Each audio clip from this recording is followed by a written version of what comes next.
It's lunchtime this Wednesday afternoon. Thanks for joining us. It's the third and final hour of All Angles here on eNCA. I'm Marcelle, Gordan. We've been following numerous stories for you throughout the course of the day. So if you've just joined us, here's how far those stories have advanced at lunchtime.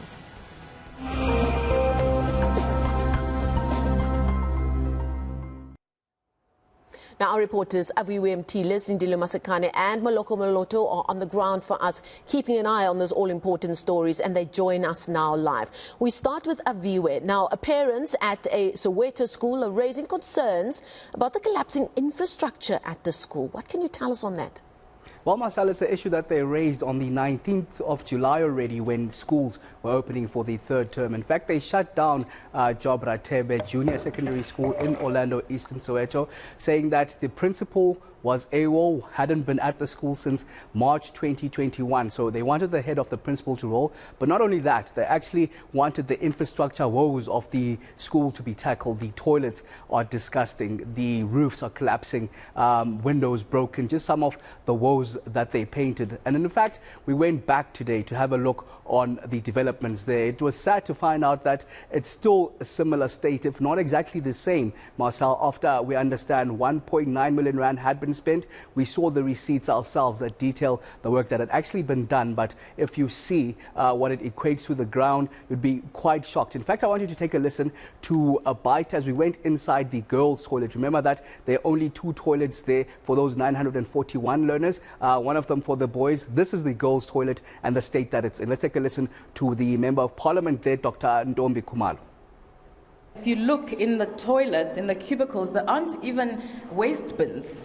So, girl children have to go on their periods, they need to discard of their sanitary products, and there isn't even a facility or sanitary bins for them to discard of those products. So this is really, really, really under no circumstances acceptable.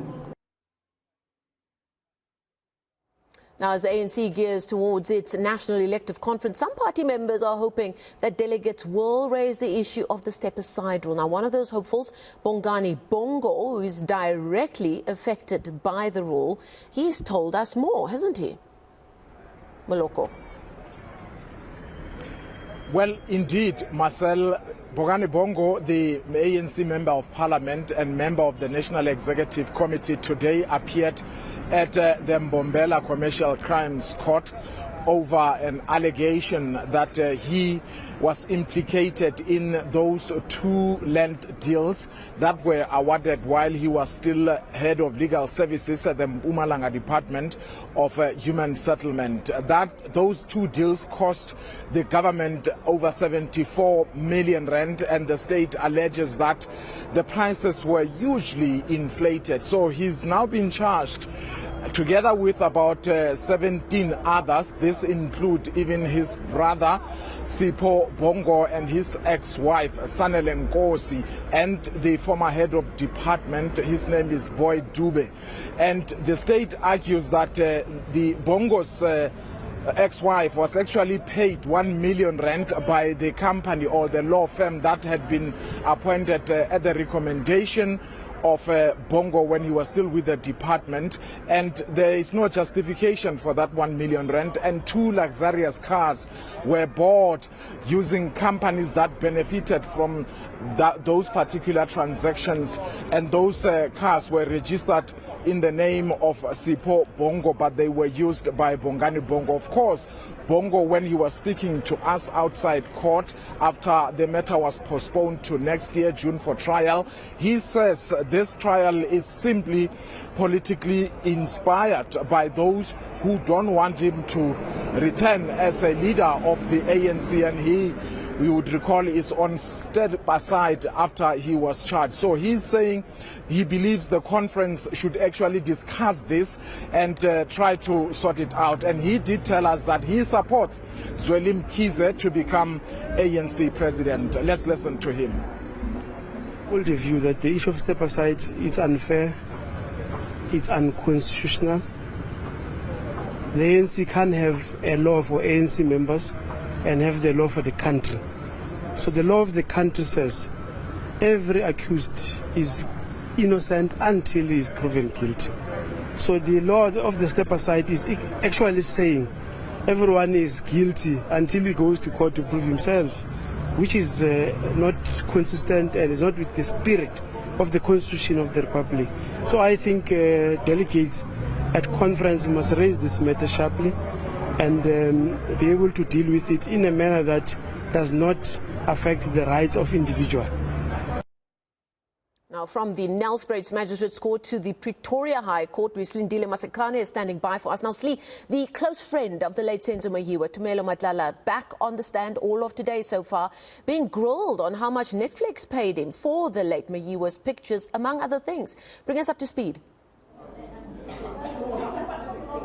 Certainly so, Marcelle. He's back in the hot seat where Zandile Mshololo for accused number 5. She's not letting up. She is continuing with quite tough questions to Tumelo Matlala with regards to his role and what he recounts as to what happened on that evening. There have been accusations that he was not a true friend, or he stopped and ceased being Senzo's best friend after his death because he seemingly did not think of sharing the proceeds he received from featuring in that Netflix documentary with not only Senzo's family but his wife or his children. We also have accusations around the fact that there may have not been any intruders. Those are some of the questions being posed to Matlala because according to Advocate Zandile Mshololo, his account of what transpired cannot be relied upon because not only were they drinking inside the house, but he seems to have a selective memory. One of the questions being put to him as well is around the evidence that has been found at the crime scene, in particular a hat that he said that the first intruder was wearing. She says that the DNA profile recovered from that hat is not of a man. Let's take a listen. The DNA results that came for that hat said that hat belonged to a female person. Through this, and we pointed out that we'll call a DNA expert to come and explain that. And this question is not correct because that is not the profile that was found on the hat. We therefore request, Moloto, that the question should not be out. Yes. Sorry, Moloto, I did not get, there is no profile. The results were that it belongs to a female person, Moloto. Moloto, as I explained, we've been through this. We explained that